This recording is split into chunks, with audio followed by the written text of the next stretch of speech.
storms. Communities are assessing the damage, what can be saved and what can be left to the forces of nature.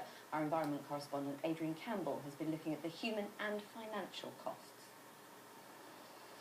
The weather's done its worst, attacking local landmarks around the region.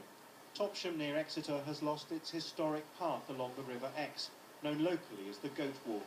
Should it be repaired, and who will pay? These are questions not just here, but all along our coastline.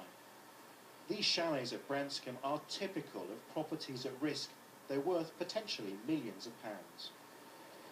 Michael Pritchard has been overseeing the repair of his chalet. It's been attacked by the sea and from the cliffs. You can see by just looking here, we've had a huge slide of mud, clay, actually down the slope here, down the cliff, to the back of my chalet, which has actually gently moved the chalet off its foundations towards the beach. It's not just chalets affected. A local fisherman has lost the winch that secures his boat. It's devastating, absolutely devastating this is. I've never seen nothing like it before. I don't want to see it again either. Beaches have changed their profile. You can see sand where there was once shingle. The question for all of us now is to decide whether we retreat or try and fight the forces of nature. As you know, we've had tremendous storms. They've not just been... People such as Anthony Selleck with property to defend are worried, but they know many experts are now talking about managed retreat from the sea.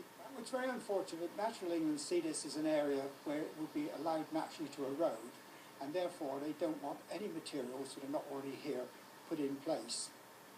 Natural England says short-term repairs are needed, but longer-term local authorities will have to negotiate with them and people such as David Ford from the National Trust. We've really got to think long-term, 50, 100 years' time. We need to consider working with nature, not against it, and really finally working with communities. Here and all along our coasts, nature has left us with some big decisions. Adrian Campbell, BBC Spotlight, Branscombe. And that's the news this way.